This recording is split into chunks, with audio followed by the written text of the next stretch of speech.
Hey everyone, welcome back. Got a story for you today, and trust me, it's a wild one. My wife, Sarah, 26, she cheated on me with my brother Michael, also 26. That's why I, Mark, 34, recently got divorced. My family? They sided with them. Seriously. But karma, man. Karma is a thing. To get how messed up my life became, let's rewind. Michael, born when I was 8, was always Mr. Golden Boy. Growing up in Westchester County, New York, in my parents' eyes, George, 58, and Mary, 56, I was basically invisible. They weren't mean, not exactly, but I was an afterthought. It was hammered home my whole childhood. 6th grade, science fair.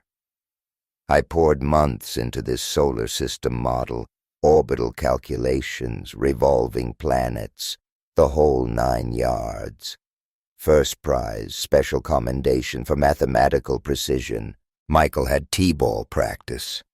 Practice, not even a game. They skipped the ceremony. Living room walls covered in Michael's participation ribbons. My award? Sat unopened on the mantel for a week, then vanished to the basement. That was our childhood in a nutshell. Michael's C's were celebrated. My straight A's? Distracted nods. Mom once worried Michael might feel bad about regular classes compared to my AP stuff. Sweet 16, Michael gets a brand new car. Confidence booster, Dad said. Me. 16. Time to get a part-time job, save for college, buy my own clothes. High school graduation, bittersweet. Valedictorian speech, diploma, my parents. Snapping photos of 10-year-old Michael playing in the stands, whining about being bored. MIT scholarship announcement, lost in the noise. Celebration dinner for Michael's early baseball season turned into a party because Michael seems a little down about all your achievements, Mom actually said. Tone down my excitement about college. That's when it hit me. Nothing I did was ever enough. I was the practice kid, the test run. Michael was their real parenting project, scholarship, savings from 3 part-time jobs, and a vow to never look back, MIT at 18. Michael had a summer league game the day I moved into my dorm. Parents left early. No help unpacking. College, life-changing. Finally, judged on my own. Software architecture, found my calling. Computer science, honors degree. Tech companies drooling over my thesis on distributed systems optimization. 5 job offers by graduation. Part of me still hoped things could change with my family. Promising company in New York, stayed close to home. 5 years later, youngest senior developer in company history. Parents, too busy helping Michael with his 3rd college major switch to even grasp what I did. 4 years ago, life took a real turn. Little coffee shop near work. Sarah, barista, finishing her teaching degree. Remembered everyone's order, some personal detail. Confessed she'd been writing encouraging notes on my coffee cups for weeks before she agreed to a date. Didn't even notice, too focused on work. First date, 6 hours. Families, fears, dreams, everything. Childhood story dump. They're blind, she said. They have no idea what they're missing. Finally seen. Next year, unreal. Elaborate meals, hidden bookstores, New Hampshire hikes. Pushed me to go for that big promotion. prepped me for interviews, celebrated my win louder than anyone. 14 months in, proposed. Tears of joy. Hoping you'd ask, she said. Wedding? Small, intimate, perfect. Family? Reception spent discussing Michael's new job in California. Father-in-law's toast? Mom interrupted with a text from Michael about his second interview. Red Flag City. Should have seen it. Sarah laughed it off. Their dedication to Michael is sweet. Marriage. Dream come true. 3 years of bliss. Baby talk. Beautiful condo in Cambridge. Trips whenever possible. Home felt warm, nurturing. Everything I missed growing up. Photos of our adventures. Balcony garden. We're a team, she'd say. Us against the world. Then Michael came crawling back. California startup scene. Not his vibe. Returned to New York. Long email, regret. Lost touch. Mend fences. Family sticks together, he wrote. Sarah pushed me. People change, she said. Maybe they've realized what they lost. Against my gut, dinner with Michael. Awkward, but promising. Seemed self-aware, acknowledged his privileged life. Week later, introduced him to Sarah. Clicked. Too well. Dinner invites, Michael irregular. Genuinely interested in my work. Brought wine, California stories. Even defended me against parental favoritism at Sunday dinners. Brotherly bond, maybe possible, but things shifted, subtly. Michael dropping by unannounced, often when I was at work. Keeping Sarah company while she graded papers, she said. Stayed for dinner, used my coffee mug, shared inside jokes with her, warning signs, sudden silences when I walked in. Sarah's phone face down when I sat beside her. Coincidental coffee shop, grocery store run-ins. Then, the pregnancy announcement. Dinner at home. Michael there, of course. Sarah broke the news. Ecstatic. Michael's reaction? Should have screamed betrayal. No surprise. Knowing smile. Stomach flipped. Michael, suddenly always around. So involved in our child's life. Touching Sarah's stomach, uninvited. Baby's future talk. Baby moon trip planned. Michael inadvertently invited himself. Baby needs both of us, he said. Sarah agreed. Night I found out. Lying awake, months of red flags replaying. Sarah's phone on the nightstand, charging, sleeping peacefully beside me. Never looked at her phone in 6 years. Trust, privacy, but something gnawing, needed to know. Hundreds of messages, 6 months back, while I was at work.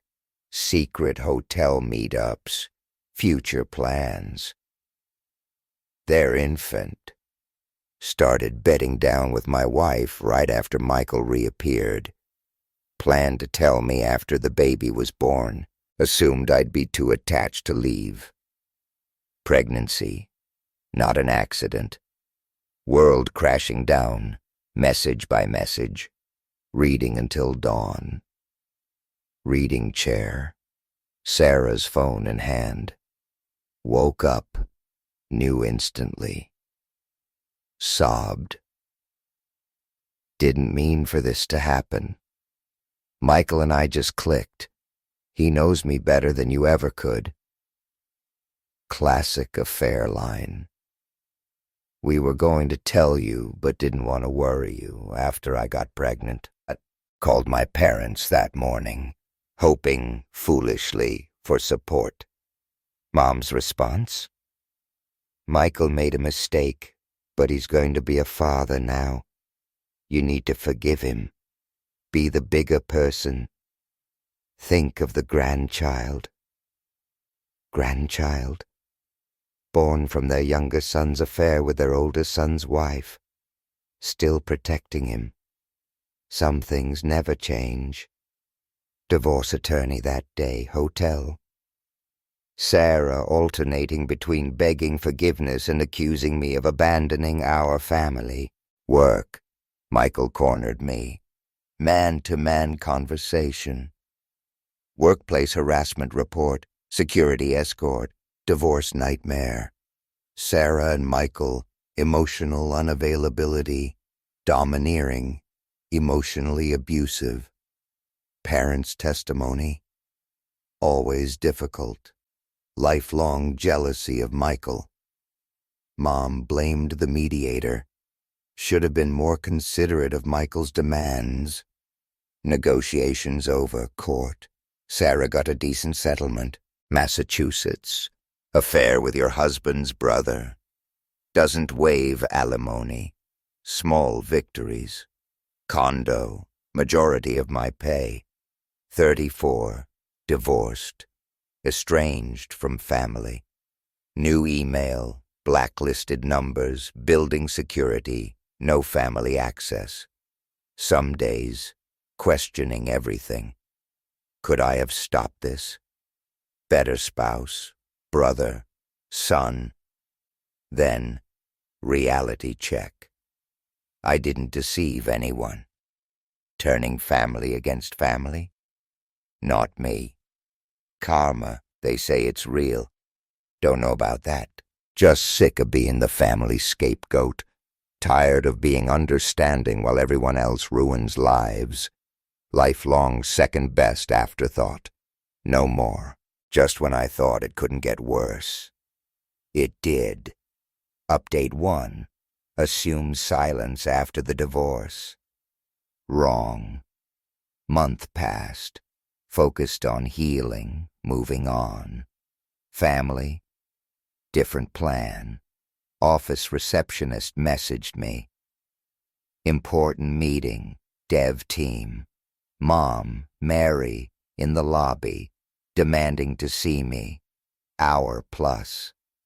Just needs to talk to her son. Team saw Michael's work incident, knew I was uneasy. Ignored her. Meeting continued. Phone started ringing. Unknown numbers. Mom enlisted family. Answered one. Work-related. Aunt Susan, 54, hadn't spoken in years. No hello. Michael and Sarah are really struggling. Michael can't find a job. Settlement money's almost gone. Jake's reputation, apparently ruined by the affair. Professional network, background checks, job offers rescinded. Irony? Delicious. Consequences for once. Ridiculousness incoming. Parents, groceries, rent, Amy's prenatal care. Dad's retirement funds draining. Panic. Solution. Me. Financial assistance for the woman who betrayed me and the brother who blew up my life. Mom didn't just show up. Ambush. Work. Knew I wouldn't answer calls. Threatened to stay until closing. Prepared speech. Forgiveness. Family responsibilities. Finally went down to the lobby. Always provided for both our sons, she said, forgetting my self-funded college. Time for you to step up, support your brother.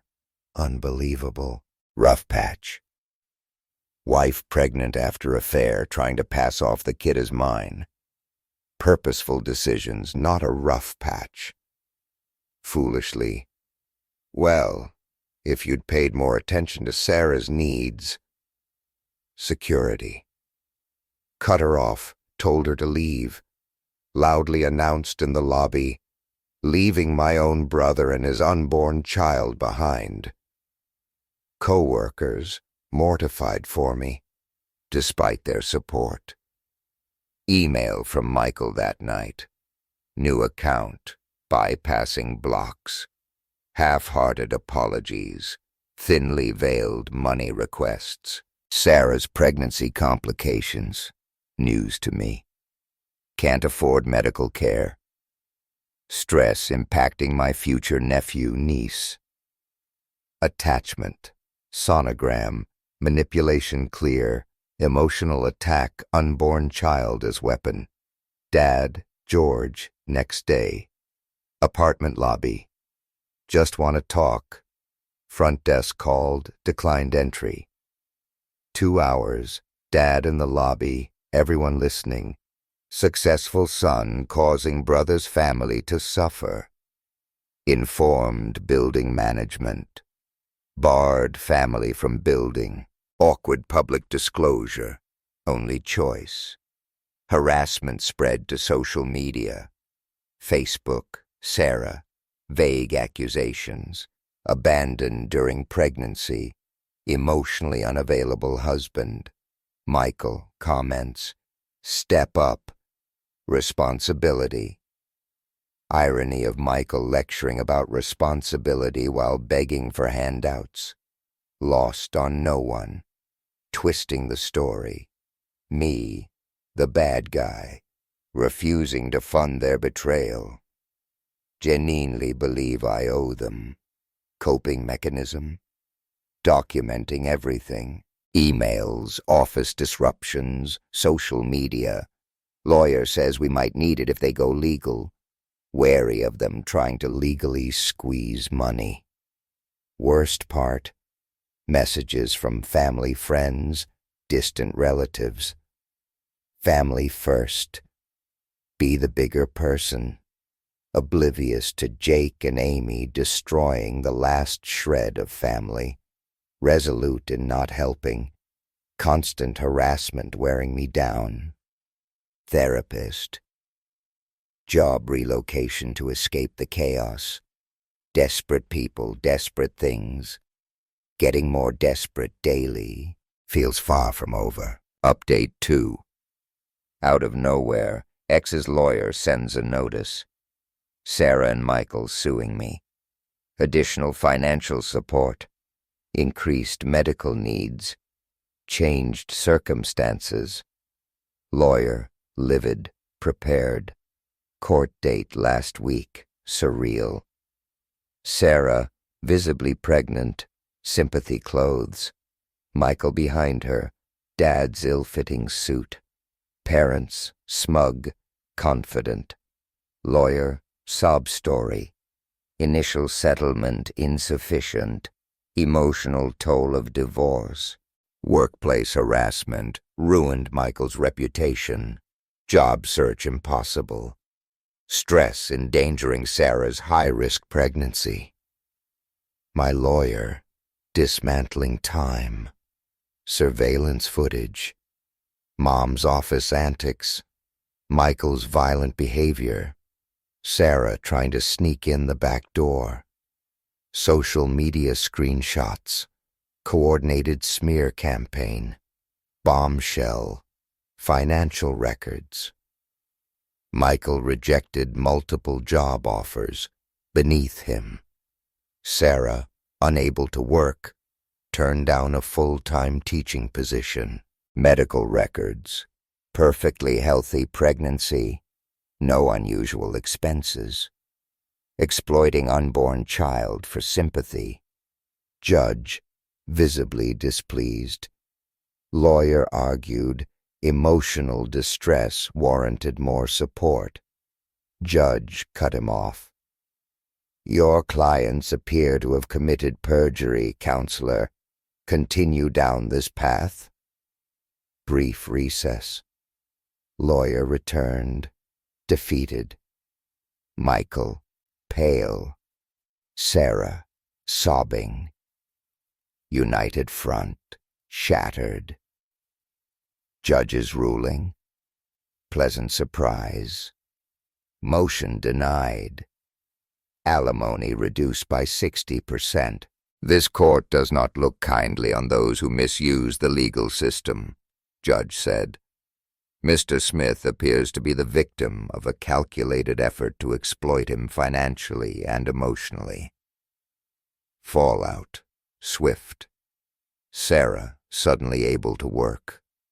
Michael, retail job. Parents' final message, destroyed Michael's last chance.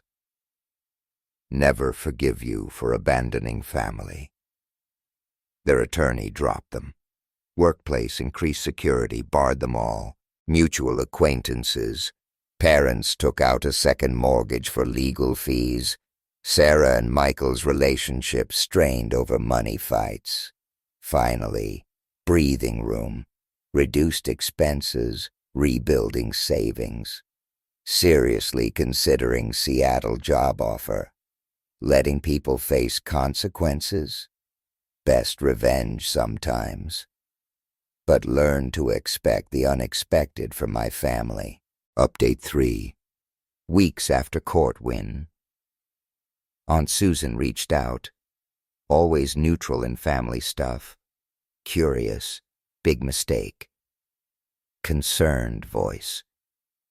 Your father isn't getting younger. Stress taking a toll on his health. Retirement savings drained. House financed to support Michael and Sarah. Family sticks together. No pity response from me. Tactic switch. Your mother cries herself to sleep every night. Made mistakes, but still your parents. And Michael? Well, he's your brother, interrupted Susan. Months sleeping with my wife, getting her pregnant, trying to pass the baby off as mine. Her response? Floored me. Well, maybe if you'd been more attentive in your marriage. Blamed me for their affair. Childhood jealousy of Michael. Toxic environment. Laugh. Another family member shifting blame for Michael and Sarah's actions onto me, but this time didn't hurt. Didn't. Susan, I said, so worried about their finances. Why don't you help them? Your husband's law firm thriving, multiple rental properties. Why am I the only one expected to step up? Stammered. Don't want to take sides. Ended the call. Clarity. Family dysfunction. Not mine to fix. They made choices. So have I. Moving to Seattle next month. Fresh start. Leaving this mess behind, building my own life. Picking sides, I'd said. You've decided to come to me, demanding I fix their consequences instead of admitting the harm they caused. Voice faltered. Trump card. Your father's thinking of retiring early because of stress. House might need to be sold. Want to see your folks lose everything because you're too proud to help? No, Susan. Calm, firm.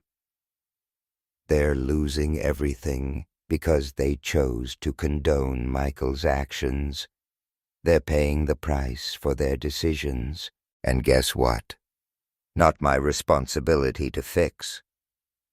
When you're older, alone, family will be all you have. Desperate threat. You'll regret this. No, I replied. Self-respect is all we have in the end, and for the first time, I'm choosing to keep mine. Hung up, blocked her number. Definitive act. Liberation. Lifetime of guilt. Obligation. Gone. Surprisingly, call gave me clarity. Truly free. Weight lifted since childhood. That day, accepted Seattle job offer. Symbolic rebirth. Fresh start. Toxicity behind. Promotion. Relocation package. Generous. Emotional reset. Priceless. Selling the condo. Packing up my life here. Yesterday, co-workers, farewell party, stood by me in the dark, genuine support. Your worth isn't determined by those who couldn't see it, closest colleague said, handing me a card, signed by everyone. Simple statement, deep impact. Family isn't blood, mutual respect, trust, support. Friends, co-workers, myself. My true family. Parents, Michael, Sarah, Susan. Your choices led you here. Consequences are yours. No longer your scapegoat, ATM. Done. Genuinely excited about Seattle. West Coast office opportunities. Thrilling. Building a life where I'm respected for who I am, not compared to someone else's golden child. Writing this final post from an empty condo surrounded by boxes feels symbolic. Tomorrow, driving west. Past pain, betrayal, left behind. Not looking back. Yes, baby born last week. No, haven't reached out, seen pictures. That chapter closed. Thank you all for support, encouragement, advice. Kept me grounded. Anyone going through something similar? Remember your worth. Not defined by family treatment. Walking away, most self-loving thing you can do. Time to go. Cheers to fresh starts, new beginnings. Thanks for watching. Subscribe. Hit the notification bell. More shocking real-life stories coming.